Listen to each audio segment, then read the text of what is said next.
My name's Jane Rushton. I'm Emily Cattell, and we are the lead analyst for business transformation. I'm a social researcher, Jane is an economist, and between us we have many years' experience of policy and delivery, research, evaluation and monitoring. So we're currently heading up Insight and Analysis Division, which includes a function which consists of analysts, of economists, social researchers, statisticians, but also includes the user research and user experience functions, as well as a team of web analysts. I think it's through that role that we've identified an opportunity to bring the digital and the analytical worlds closer together.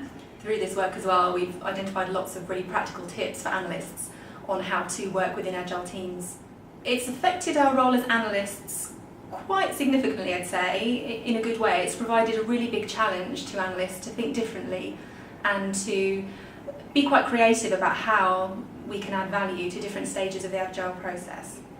So Agile poses challenges to analysts in terms of their way of working. I think as a department we've got a really strong culture of evidence-based policy making, of using evidence and analysis to drive decision making within policy.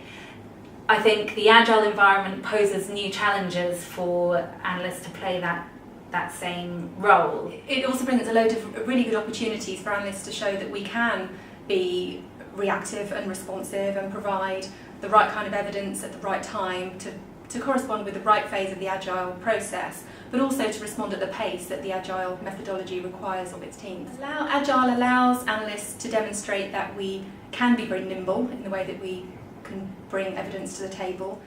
Perception of analysts' work is that things are delivered quite slowly. It takes us a long time to undertake research or to provide the right kind of statistics.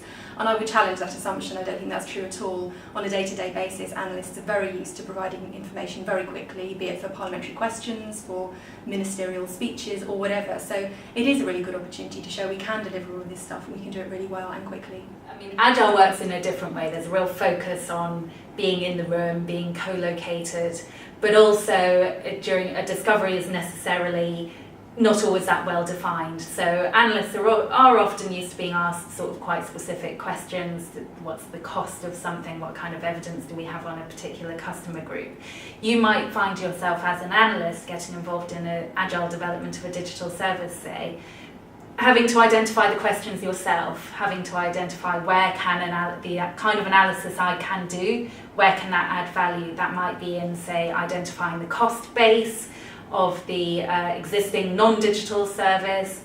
It might be about identifying the right kind of research evidence that can help to do more focused user research as part of the discovery of that digital service. So you might not get asked very specific questions. You will have to collaborate with a range of different kinds of roles and maybe do some things that you wouldn't consider to be analysis, but be part of a sort of multidisciplinary, multifunctional team. So we encourage people to be a bit pushy. So think really creatively about where evidence can add value.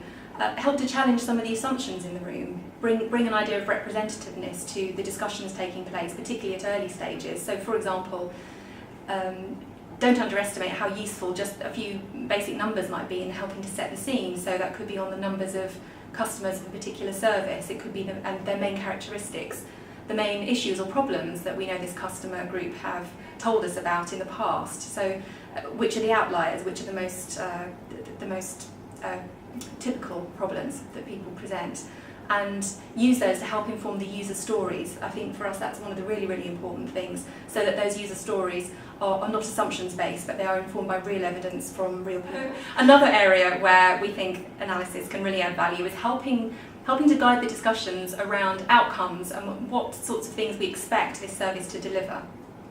You might find yourself as the analyst involved in building a digital service, as the person in the position to make the case for monitoring and evaluation, and knowing maybe a bit about the data sources that are available in the department. What key metrics should we be looking at beyond digital use and including the web analytics, but beyond those kinds of metrics as well.